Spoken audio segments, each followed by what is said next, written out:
recording. Okay, here we go. Got it. So we are now recording. So again, thank you all for attending. Thank you to our panelists for joining us this evening. And I'd like to take a moment to thank and acknowledge our amazing coalition partners who have put in so much time and effort in planning and executing our initiative to bring awareness to the dangers of crisis pregnancy centers. Our coalition partners are Abortion Access Front, Chicago Abortion Fund, Hope Clinic for Women, Illinois Now, Planned Parenthood Southwestern Missouri St. Louis, Reproductive Health Access Project Illinois Chapter, and Reproductive Transparency Now. And I'd also like to give a shout out to all of our sponsors who supported this event by helping to spread the word. Thank you for amplifying this important message. A full list of sponsors can be seen on our Facebook and Eventbrite pages. So before we get started, I'd like to share with you a little bit about She Votes Illinois. She Votes Illinois is a statewide political action committee aimed at highlighting the importance of women's voices in elections, government, and policy making. Our work focuses on three things: voting, education, and getting more women involved in the political process. As far as the format for tonight, we will have about 35 minutes of a panel discussion that will be followed by an audience Q&A, closed with calls to action.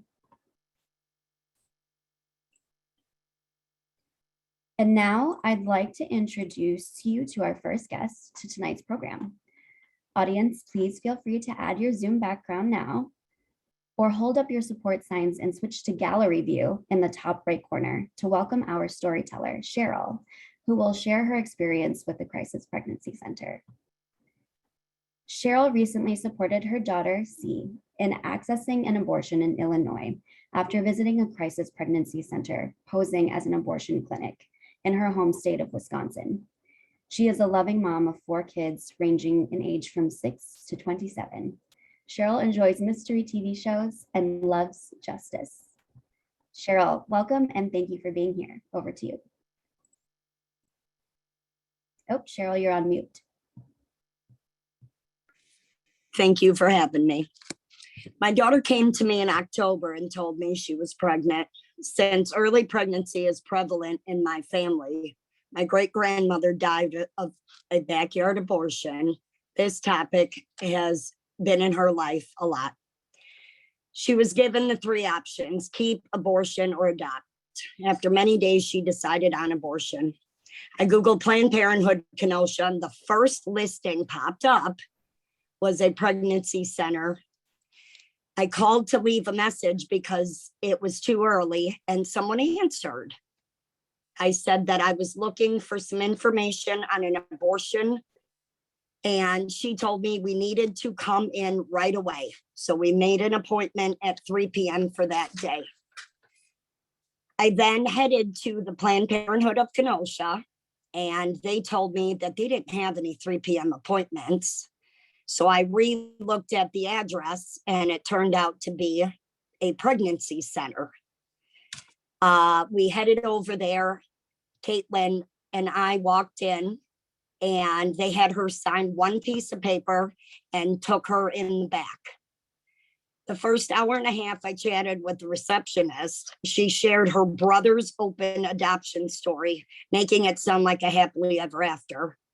I then started getting perturbed and asked where my daughter was. I messaged her throughout, and she quit messaging me. Another hour went by, and she told me they were doing an ultrasound, which I was never asked about, never signed paperwork for. I told the receptionist that I had children at home waiting for dinner. They finally called me back, and it was like 6 women, all arms crossed, saying that they want to show me the baby.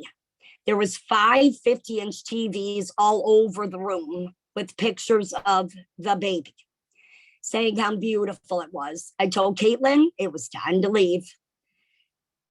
I said to the woman at the desk that we would contact them if we needed anything else, because she had did informed me that they do not do an abortion reference.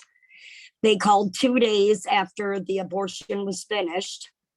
I told them she did have the abortion and told them that they needed to have more stuff for women that did decide to keep their babies. This was her decision. She just wanted some help. I'm glad we found that with Megan. She found us, helped us, and has supported us through absolutely everything. Without Megan, I don't know how we could have gotten through this. Thank you. Thank you, Cheryl, for sharing that powerful story. We really appreciate that you're here to share it with us. Thank you. And now it is my pleasure to introduce to you tonight's panelists and moderator. Mallory Klocke, she, her, they, them pronouns, is a certified nurse, midwife, and abortion provider. They first became involved with abortion care at an independent abortion clinic in the Chicago area and are currently providing sexual and reproductive health care at Planned Parenthood of Illinois. She also serves as one of the leaders for the Illinois cluster of our coalition partner, Reproductive Health Access Project. Janell McGruder is a licensed clinical professional counselor, certified EMDR therapist, certified clinical trauma professional, life coach, and proud owner of McGruder Wellness Initiative, LLC. She graduated from Western Illinois University with an MS in education in clinical mental health and has worked in higher education for over 15 years. Her commitment to addressing the needs of those who come from marginalized groups can be seen throughout her professional career and personal life.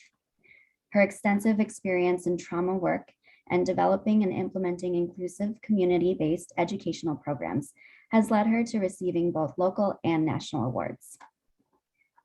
Qudsiyyah Shariyf, she, they, is a fierce advocate for reproductive justice and a birth worker. At the core of Qudsiyyah's passion for reproductive justice is an understanding of all people's inherent worth and a sense of duty to endure dignity, respect, and self-determination for us all. As program manager with Chicago Abortion Fund, she oversees the helpline and connects hundreds of people to abortion care, funding, and logistical support. A community doula with Chicago Birthworks Collective, Qudsiyyah hopes to support birthing people and their families and build collective power through providing individuals and families with the tools to empower and advocate for themselves and their communities. Each day, Qudsiyyah strives to embody and practice an unapologetically Black, queer, feminist, and anti-capitalist politic. And finally, Annie Williams, our moderator, was outreach leader for the Illinois chapter of the Women's March on Washington. She was policy lead for women's issues with Indivisible Illinois, was co-state lead of the Illinois Handmaids, and co-founded Ratify ERA Illinois. Currently, Annie serves on the board of She Votes Illinois and is co-lead of Indivisible Oak Park. She retired from federal government service as a web administrator with the Railroad Retirement Board in 2013 and resides in Hillside, Illinois. For our panel discussion tonight, we recommend you put your Zoom on speaker view, which can be done by clicking on View at the upper right corner of your screen, and then click Speaker View from the drop-down menu. Annie, over to you. Hey, thank you so much, Sophia. And first, I want to thank Cheryl for sharing her powerful story about that encounter with Crisis Pregnancy Center. All too often, and that is exactly what happens. And I'm glad Megan and Kath was there to help you. And thank you, everybody, for coming to yet another Zoom event. But this one is going to be informative and engaging. Throughout the evening, we're going to be asking audience poll questions to gauge your awareness of crisis pregnancy centers. So here is our first question. Ready? Have you heard about crisis pregnancy centers before this event? Yes, no, or not sure. Answer.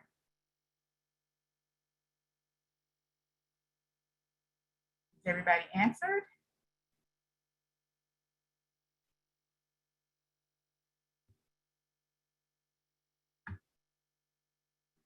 Wow. Okay, this is a very well-informed audience. 94% have heard. All right, snap to you guys. So the next question is, if you were to find a pregnancy care center online, would you think it was an abortion clinic? Answer truthfully. Yes, no, or not sure.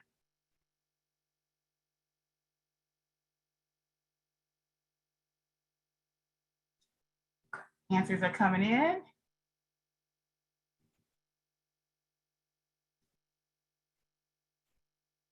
All right, there are the results. So this is really indicative of how sneaky the crisis pregnancy centers are. They go by different names like that and Pregnancy Resource Center to fool people, right? So be aware, be aware. So before we begin, I got a couple of statements.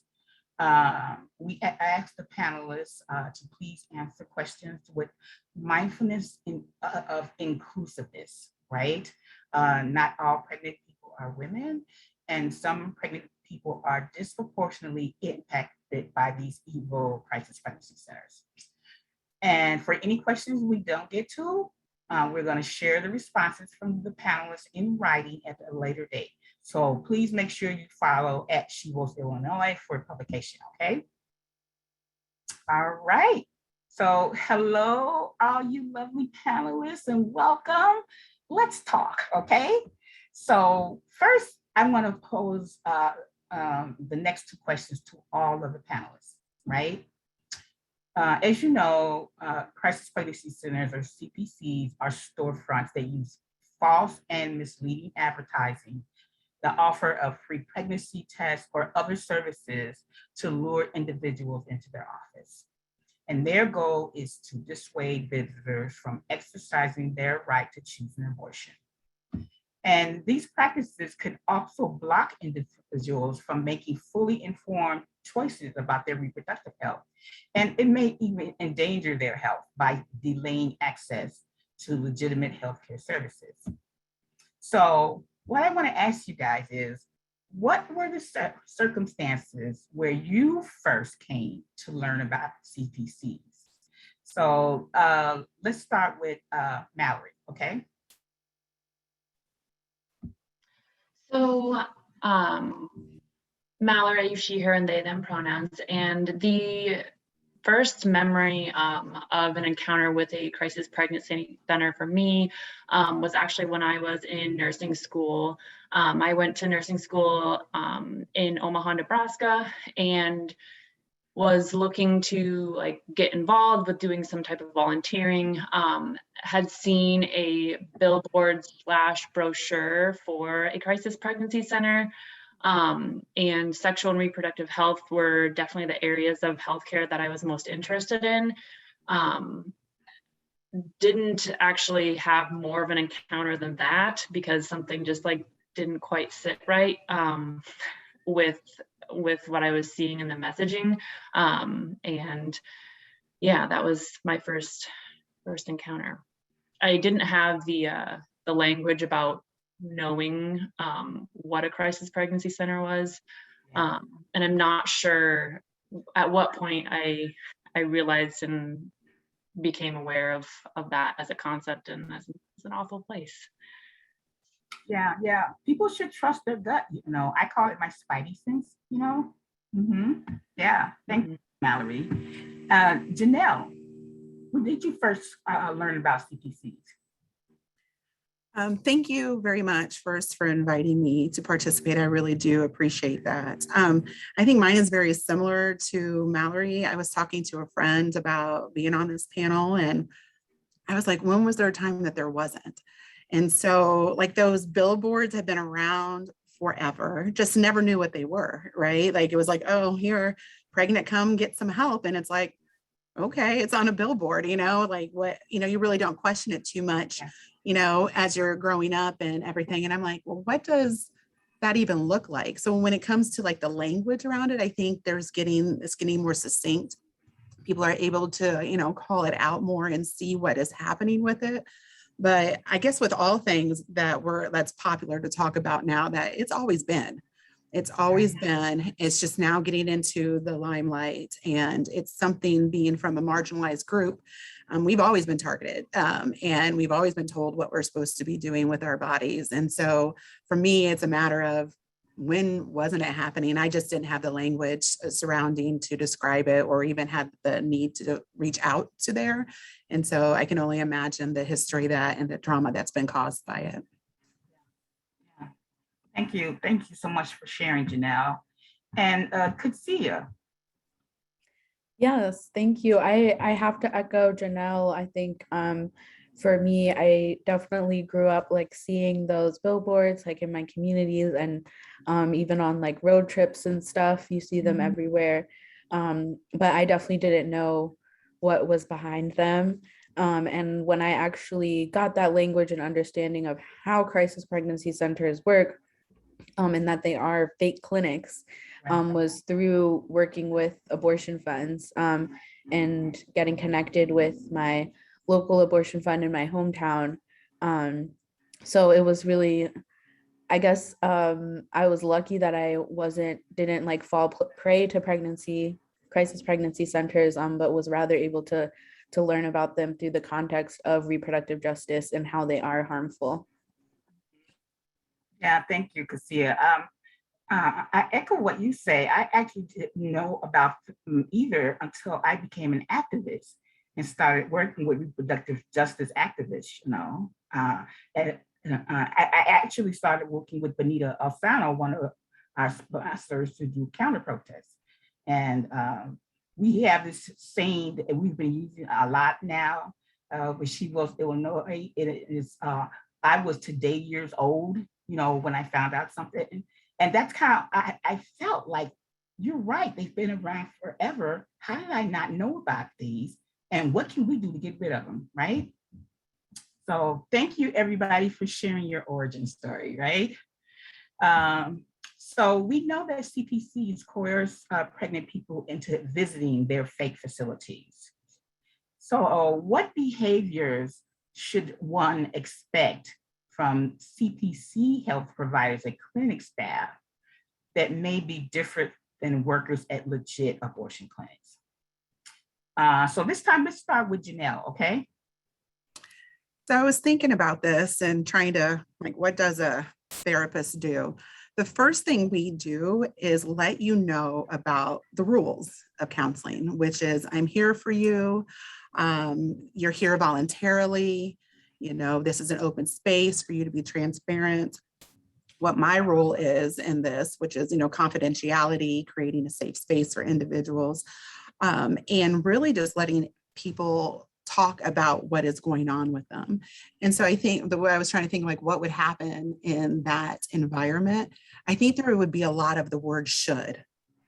Oh, you should be doing this, you should be doing that, versus letting individuals kind of come to their own conclusions about it and giving a lot of information, even if it's something that they, aren't aware of. And so it's about giving options. I thought about the literature. If there's more literature that's about, like pretty babies hanging out and doing, what I'm saying? And all of those, type of depictions that you see, that's not a clinical based type of thing. Right. We're about business. We're telling you about what's going on. And it's really just the word should. Dismissing any questions, devaluing a response, body language.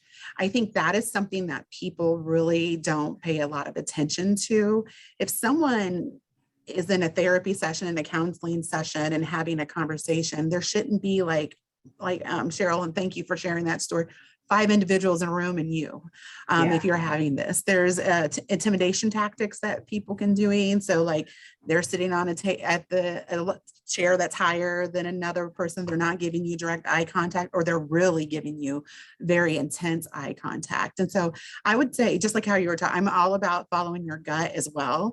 And so if you walk in and they're not wanting you to leave unless you're agreeing to what they're doing, that is a telltale sign that you are not in the right place. And so I think trusting yourself, if something looks off, you can always go back. That's the way I think about it. You can always go back. So if you need to walk away and do some more research, that is fine. And they should be okay with you getting a second opinion. If they're telling you they're the end all be all when it comes to things, that's a sign too as well. Yeah.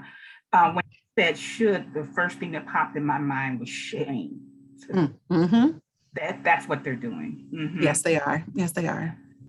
Qudsiyyah.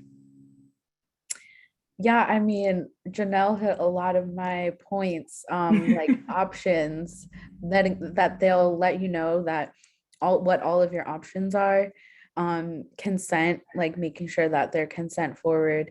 Like actual providers will ask for consent, and allowing you to ask any questions you have. And I also just wanted to uplift like using search engines like I Need an A, which are only, pull up actual clinics, because oftentimes CPCs will, pay to have their things come up high in Google results. So trying to search out those verified search engines and providers that way. And lastly, just that abortion is safe, and real providers will represent it as such.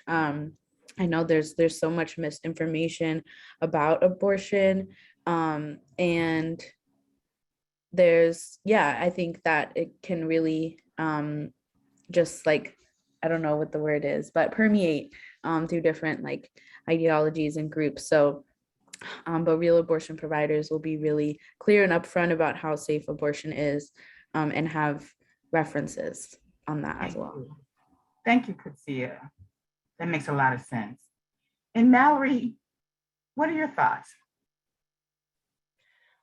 So when I first heard this question, kind of an initial thought that came to mind was how healthcare as a institution in this country is very problematic in a number of ways. And sometimes there is not a whole lot of consent that people have experienced in healthcare experiences, in their experiences with healthcare interactions in the past. And that can be true even within like legitimate healthcare clinics or settings. And so it's very easy to be unsure of the legitimacy of a clinic. I think for me, one thing that comes to mind is the language that is used to talk about pregnancy. When I am seeing somebody for an appointment, I'm always using the word pregnancy. I'm not using the word baby. I'm not using the word fetus. I'm not using the word child, unless that's the language that the person who is there is using and indicates to me that that's what they want to be using. Also like a crisis pregnancy center versus like a legitimate healthcare clinic, the appointment and what's asked about you, like if you're at a legitimate healthcare appointment, there will be like a thorough history of your like medical history, your surgical history, your pregnancy history, like your psychosocial history, like of, does anybody know you're here today? And what's your support look like at home if you have support? It's just a lot more thorough and a lot more listening, ideally, as opposed to just shoving information at you. Yeah, I love that. Language is very powerful, and the CPCs know how to use it, right? So I thank you all so much for the answers to those questions. They were really eye-opening. So we are going to have another poll question, right? So audience, true or false? It is legal in Illinois for CPCs to use deceptive practices such as false advertising and or provide misinformation like medical advice to visitors. Is it legal? Is that true or is it false? What do you think?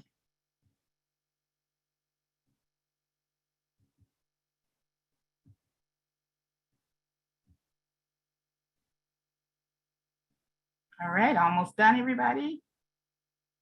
So some of you are pretty well informed. Yep, it's legal. And in fact, the Supreme Court ruled that it's okay for an unlicensed health center, unlicensed, to provide misleading health information. Otherwise, it's a violation of their First Amendment rights to freedom and religion and speech. This was decided in a California case, I think back in 2015. So yeah, that's just a head shaker to me, like a shaking my head. I can't believe that. All right, so next we are gonna talk to a certified nurse with midwife, Mallory Klocke. Hey, Mallory again. So the so-called abortion reversal procedure, which was another, I was today years old when I found out this. It involves taking the hormone progesterone after the first dose of a medication abortion. And it was developed by an anti-abortion doctor in California. Reproductive health experts, including the American Congress of Obstetricians and Gynecologists, say there is no evidence whatsoever that this procedure actually stops an abortion. And they warn that no one knows what the side effects are of taking progesterone in an effort to reverse a medication abortion. So Mallory, can you please talk about the dangers of this experimental practice by CPCs and any insight as to why abortion reversal is being advertised as available by CPCs? So I'm gonna answer the second part of the question first. As far as why people are advertising that, I think the main reason that crisis pregnancy centers are advertising that, like, hey, you actually maybe haven't made your decision, is that is their hope that an abortion won't take place. And they also don't believe that people have made decisions that they are like at peace with. And so that is a big way to prey on somebody who is, you know, maybe struggling and having some internal or external conflict around this decision, but also like did in the end choose that. As far as the like health risks and the huge safety concerns with that, so like you had said, Annie, it's not a practice that is supported by any evidence.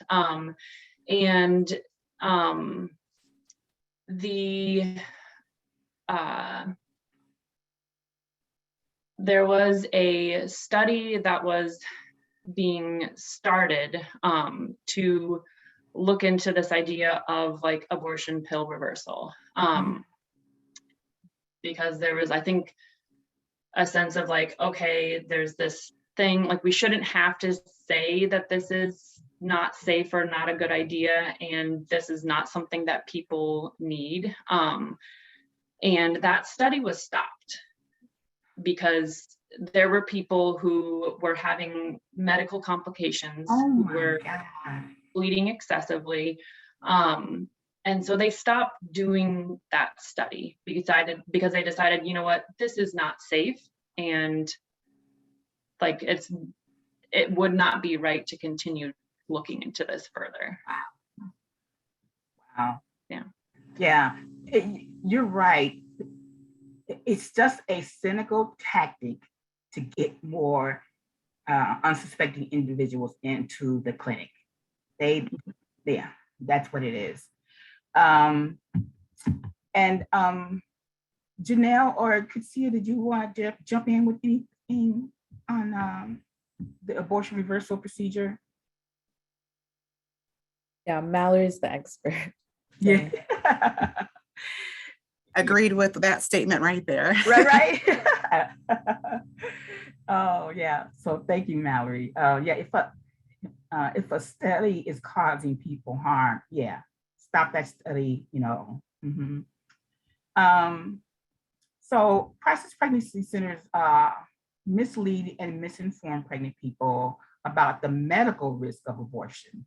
Specifically, employees have told individuals that abortion increases the risk of breast cancer. They are incorrectly told that abortion could affect their future ability to have children. And this one blows my mind, have even asserted that contraception is a method of abortion. So Mallory, could you please touch on some of these, on the public health risks CPCs are posing to pregnant people with these kind of statements? So it's all false. All of that information is terrible. And I think for me, the thing that comes to mind is as far as like a public health crisis is like just one, contributing to abortion stigma. And two, there's also is like, I've seen it play out where there were people who were coming in to establish prenatal care, hadn't started prenatal care sooner because they had been to a crisis pregnancy center and thought that they were getting legitimate care, were taking medications that wouldn't have been recommended by a healthcare provider with knowledge about pregnancy.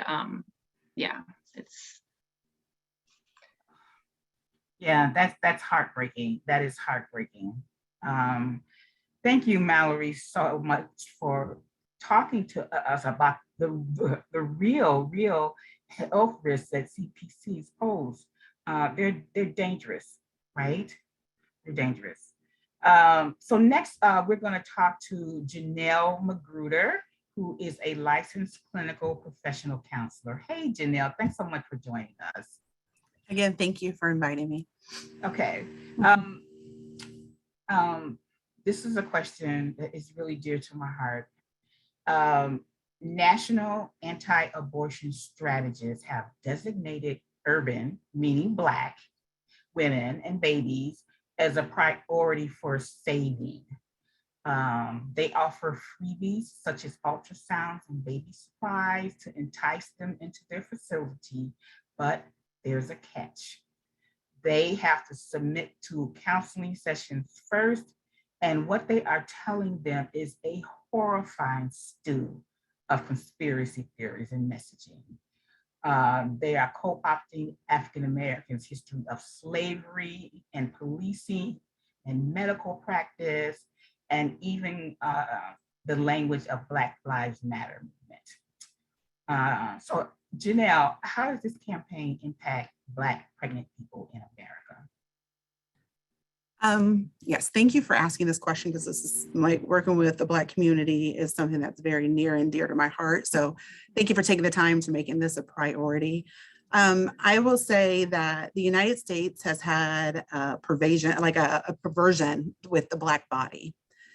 Throughout history, they want to own it and decide what happens to it. They want us to have babies when they can make a profit from our babies, when they can put them in a field and put them to work. They don't want us to have a baby when there may be some things that are going on with individuals that are trauma-based that get reflected in their behaviors. And so when it comes to the impact of Black pregnant individuals, it's a matter of a mistrust for our society when it comes to the medical field. It's something that, from jump, we've been told, what to do and what not to do, but there's also like just not freedom, the freedom to choose what's right for us. I'm like talking to some friends the other day about what did we lose in the 3/5 with a human. The 2/5 that we lost was our body and our mind, being able to do what we needed to do to get through what we need to get through. And so for me, when I even just think about just targeting individuals that you're already putting at a disadvantage. And that's why when I was talking earlier about, my origin story with CPCs, it's like, when hasn't this been a thing? When has this not been a thing? When has this? I did not have the language, and I'm very thankful to have the language for it now. But I think there is, one thing that's very American is skewing history to abide to make us look better, and not living in the truth is so impactful on those that don't have the same options. Now, let me be very clear. Black people are very powerful. We have a lot going on for us. We are not all what they want to tell us we are when it comes to the stereotype of it. And so removing our agency to talk about what's happening with our body, it's not just us, it's going to be generational. The intergenerational trauma that's been brought on by medical trauma is very pervasive, and it's based on fact. It's not an opinion. There are fact upon fact about how the medical community and the mental health community as well has really pathologized who we are as an individual. And so this is just another form of that. And this is one that, and I want to make sure that we're leaving this space with, everyone knowing that you don't know what you know until you know it. So if you go to these places and you're like, wait, hold on a minute, it's not a shameful thing. The shame lies on them. And so us doing what we need to do to get the right information, we have to work harder for it because they don't want us to know that we are a powerful people. And so part of that is making sure that things like this happens, events like this happens. And so the impact is just a continued mistrust, a continued and well-earned mistrust of the medical and mental health community. And so it's very important that when somebody seeks medical or mental health, that they ask the questions about being trauma-informed, about being multiculturally competent. And you don't have to be a person of color to ask those questions. Everyone should be asking those questions when it comes to their healthcare facilities. It's not a Black problem. Racism is not a Black problem. It is a European American problem that we actually have to deal with.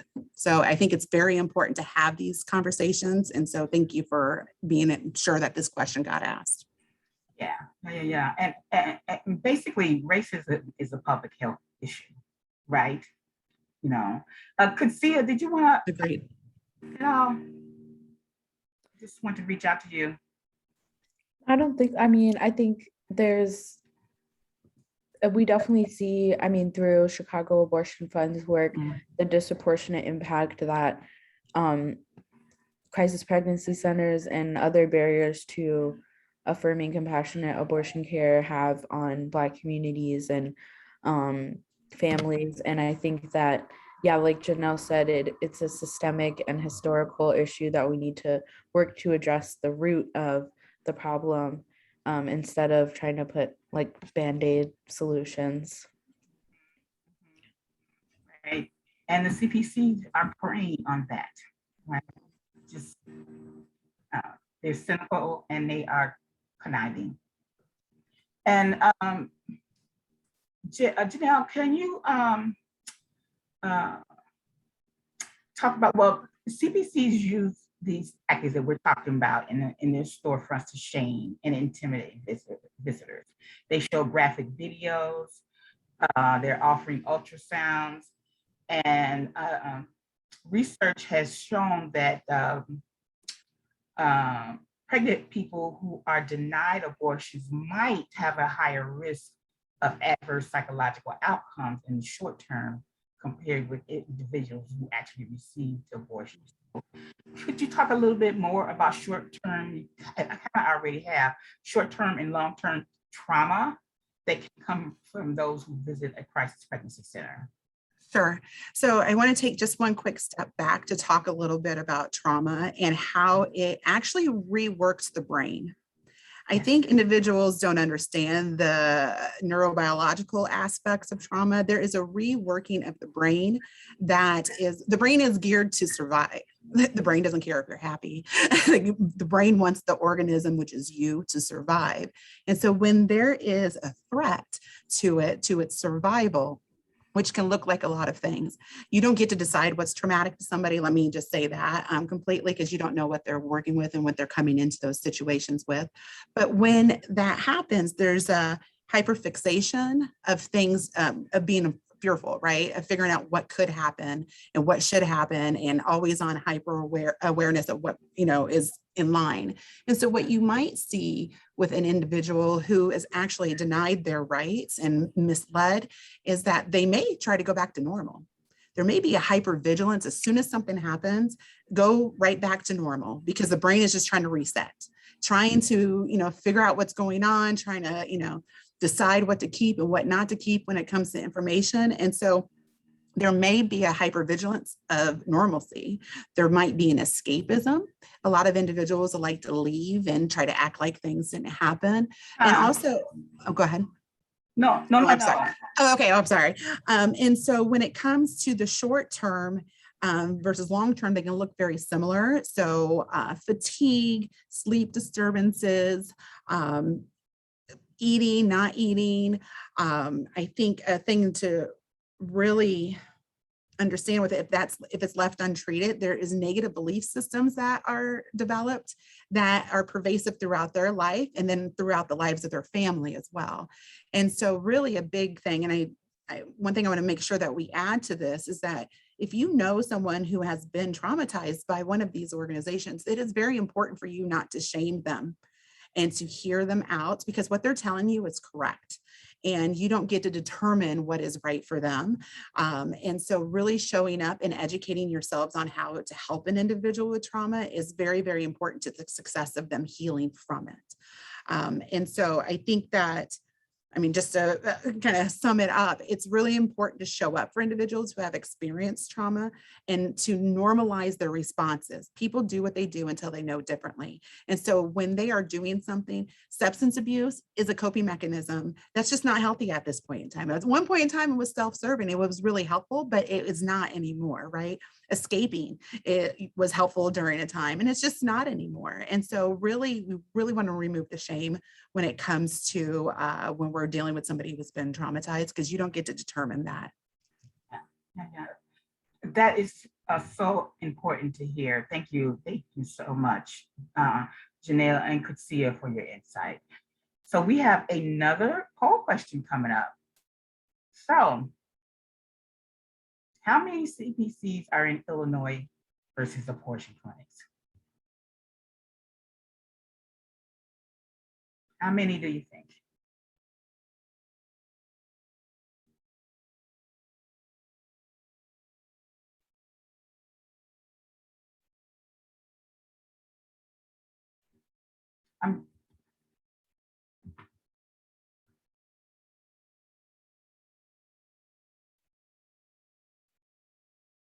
So many of you all thought that there are 86 versus 25.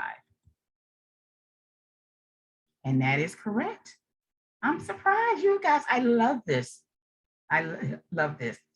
You guys are going to take this information and just be rock stars. The CPC numbers are growing, and their strategic plans are insidious, just like we talked about. Obria is one of these large anti-abortion groups that's trying to transform themselves into like this wellness culture. And they hope to win over millennials and replace Planned Parenthood. They are completely unscrupulous. So next we're gonna talk to Qudsiyyah Shariyf. She's program manager with Chicago Abortion Fund, one of the groups that are really doing a lot of the boots on the ground work with abortion clients. And she is just a reproductive justice warrior. So Qudsiyyah, based on your interactions with people who are seeking abortion, what have you found are the reasons why they are most often drawn to even going to a CPC? Great question. I think a lot of it has to do with how CPCs like present themselves, how they are inserting themselves into communities and into people's lives. So, like I mentioned before, like paying to be at the top of search responses for abortion or abortion clinic. They also set up right next to abortion providers and clinics. So there's a bunch of independent and Planned Parenthood providers that Chicago Abortion Fund works with. And when we talk to people on the phone, we have to be like, you know, when you arrive, drive around the women's care center or whatever, or drive past the bright pink building, because that's not the real clinic. And that's in addition, of course, to having to warn people about anti-abortion protesters that are trying to directly, they're the same arm as CPCs, and they're trying to harm people and shame them and push them away from care providers. And I think also kind of like the energy that CPCs like to think they're putting out of being like warm and like, you know, like baby images, like things that might feel welcoming to some people when they're thinking about their pregnancy and decisions. And with just, I mean, with the numbers, like there's more CPCs than there are clinics. So odds are, if you're walking down the street, you're gonna see a CPC or rather than a clinic. And a lot of times because of the targeted violence and just hate that abortion providers do get, they're forced to be more under the radar or you know, not promote their services as like widely as maybe a CPC would. I mean, in Chicago Abortion Fund's past, we did a billboard campaign in Illinois about Medicaid coverage for abortion care, and we're actually denied some billboard spaces because they didn't want, you know, a billboard that said abortion is healthcare, but they'll gladly accept CPC money to put up a, you know, a pregnancy need help sign. And like, you know, that kept us from getting to billboards that people will see. So it's multifaceted, you know, their approach to suppressing people's access to care. And it is really upsetting that folks have to deal with that on top of all the other barriers and things they're facing just trying to get a medical appointment. Oh, you're muted, Annie. Yeah, thank you, Qudsiyyah. And I remember you talking about doing a Google search, and Google has now started letting people know which are actually providing abortions and which are not, you know. So that's very helpful as well. And so what do you find are some of the misconceptions patients have about their pregnancy and options after encountering a CPC? So many things, like unfortunately the list is endless, and we've touched on a lot of things already in this conversation. I think a common one is people being lied to about the gestation of their pregnancy, made to think that they're closer to the gestational limit in their state than they actually are. Lots of misinformation about abortion having effects on people's fertility in the future. And I think just in general, the message of shame, and that you should feel shame for having an abortion or having multiple abortions, or needing to seek support even to access abortion. And I forget which one of my lovely co-panelists is talking about it, but also that even once you've had the abortion, they still want you to feel shame or to not pursue that again in the future. And so even if someone has a lot of times, or sometimes we talk to people and they don't realize that what they interacted with before was a CPC. They were just like, I went to this place and they told me I was this many weeks. And then when they actually get to their appointment, they realize they weren't. And they realize that the information that this Planned Parenthood or independent abortion provider is telling them is not what this other cute little place in their neighborhood told them.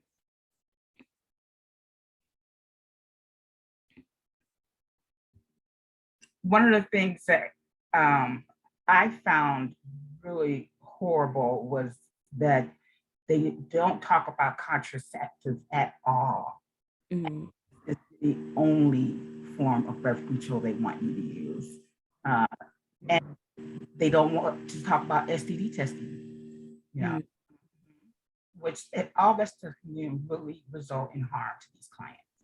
Right. So thank you, Qudsiyyah, so much for your insight. So we got about 60 people on the line with us now. And we want to know, are there any questions? Oh, here from Heather on Zoom. Are physicians' offices permitted to display CPC literature, even if it's inaccurate and or intentionally misleading? Did one of the panelists want to take that question?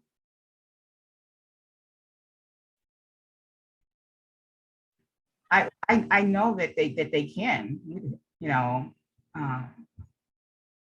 Yeah, I mean, I would, unfortunately, yes. Like if crisis pregnancy centers can have like bad information, physicians or any other like health providers can also have bad information. Yeah. And the Supreme Court agreed with them, you know. Okay, so we have one last poll question. Are you gonna tell others about the dangers of CPCs after what you've learned today?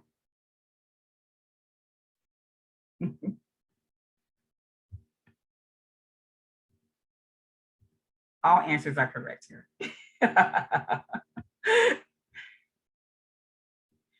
Thank you so much, guys. So now it is my great pleasure to introduce She Votes Illinois board member and high school student who has finals next week, and just a reproductive justice advocate, Rachel 𝗬𝗢𝗨. And she's going to share with us how we can keep this momentum going with some important calls to action, okay? All right, Rachel. Thank you, Annie. So as you know now, crisis pregnancy centers thrive in the dark. They can manipulate pregnant people because no one knows these fake abortion clinics exist. Tonight, you've all become aware of their shady deception, but you might be wondering what you can do to take action and prevent more people from falling into their trap. First of all, donate. CPCs take advantage of the lack of resources in rural, low-income areas, offering services and supplies to those who have nowhere else to turn. You can donate diapers to the National Diaper Bank, and you can also donate to Share Your Space, to give much-needed items to pregnant people and families living in poverty. Both of these contributions provide people with alternative options, supporting the vulnerable families that CPCs aim to take advantage of. Another important step is just becoming aware. We've already learned a lot about CPCs tonight, especially that they are very prevalent in our state. Use the crisis pregnancy map to see if there are any CPCs in your neighborhood, and spread this resource to others in your community to help expose the true nature of these clinics. If you are ever unsure if a specific clinic offers abortion services or not, you can cross-check its name with this map. Speaking of abortion clinics, we've talked about how CPCs do not offer abortions. This is another barrier to reproductive health care for many pregnant people, and a great way to help make sure that every person has their full range of choices is to donate to real abortion clinics and funds.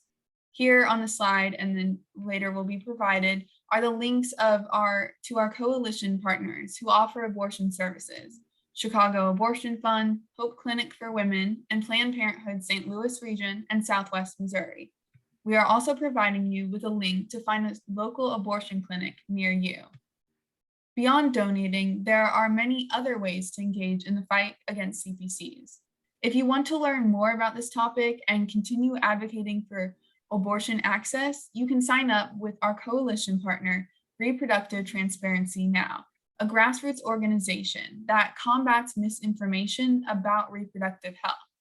Additionally, you can easily spread awareness of CPCs by posting online reviews to alert pregnant people that are considering those centers about their deceptive nature.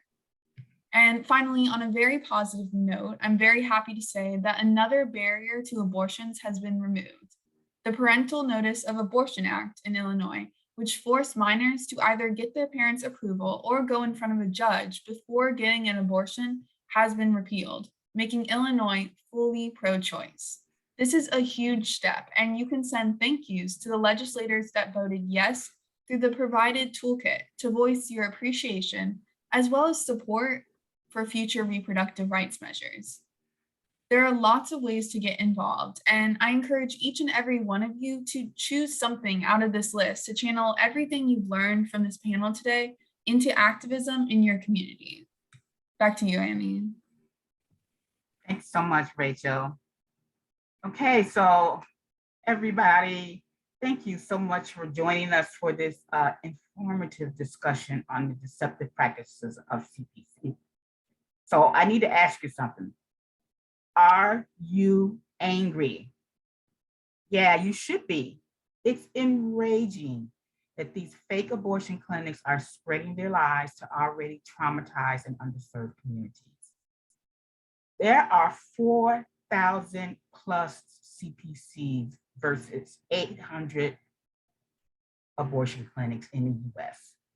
And the fake clinics are rising in number. And of course, we all know the abortion clinics are losing. And so who's funding them? You know, I always say follow the money. In some cases, you are funding them.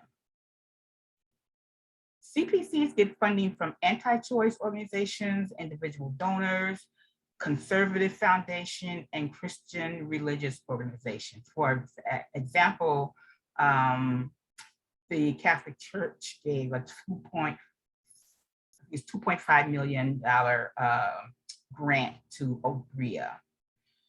But increasingly, the funding is also coming from the federal government. In 2020, I've mentioned this company before, Obria, we got to watch out for this one, got a $5.1 million Title X grant to provide contraception and family planning services to low-income women, in spite of the fact that the Obria founder is opposed to abortion control, to birth control. And she has actually told her sponsor that she will never, ever have birth control in their clinics. CPCs receive between $4 to $10 million out of the CARES PPP program. And some states use money from the TANF program to fund anti-abortion clinics. It's just outraging to me that they are getting federal funds. And then their refusal to provide comprehensive sexual health care will have a devastating impact on people of color, LGBTQ people, rural Americans who all need real care. So I want to challenge you to turn your anger into action. And Rachel has given you some concrete ways to continue your advocacy after this event. Just pick one thing and do it, right? These calls to actions are also going to be added to a resource guide that will be posted on She Votes Illinois' website. Please make sure you follow She Votes Illinois and our partner and sponsor organizations' social media channels. And Illinois, as Rachel said, continues to be a pro-choice beacon. are legislatively 100% pro-choice. But State Representative Barbara Hernandez has filed HB 4221 to require CPCs provide notification that the clinic is not a licensed medical facility and has no licensed medical providers on staff, right? So this is the way that we can get around this First Amendment freedom of speech issue, is tackle them through sort of consumer protections, right? So She Votes Illinois fully supports this bill and will be following its progress. So make sure you sign up for updates on our website. So make no mistake, the CPC agenda is part of a barrage of coordinated attacks against reproductive health care and abortion rights, including dismantling Roe v. Wade. But it's also, to me, it's also a part of a broader attack on other basic rights, like voter suppression laws, LGBTQ rights, and disinformation campaigns that are going on now, like the anti-vaccination, anti-mask, the school board disruptions that are happening, the banning of critical race theory curriculums, and of course, the big lie, right, that Trump won the 2020 election. It's interesting, if you look at all of these sort of campaigns, they use similar tactics. This is a real threat to democracy, guys. And as an African-American woman, that the anti-choice movement's strategic targeting of Black communities for CPC placement, and the fact that they are shamelessly and cynically twisting the history of slavery and the language of civil rights, right? And even Black Lives Matter, right? They have Black babies' lives matter. You know, that is an actual ad that they use. It's grossly offensive. But we also need to realize that the CPCs are feeling a need in these communities for basic necessities like ultrasound and diapers. Getting rid of the CPCs won't change that reality. So like Janell has talked about, this is a systemic problem. So lastly, I want to thank the panelists and the storyteller for your willingness to share your time and expertise on the dangers of crisis pregnancy centers. Thanks to all you guys who showed up for yet another Zoom event. Thank you for coming. This is not meant to be a single event, but a starting point for the work that needs to be done to mitigate this issue. So please make sure you visit She Votes Illinois' website and use our resource guide for ways that you can take action. And just one more thing, I want to do a shout out to our behind the scenes team, Maureen and Christian. They've been doing a kick-ass job. So thanks everybody. Thank you. Thanks for coming.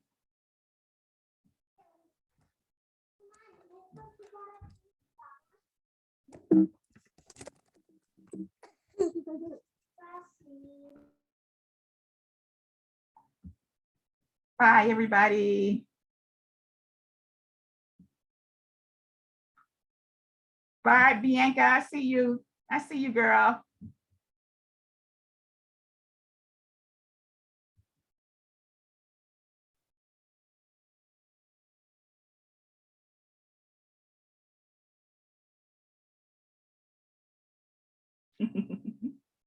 Hey.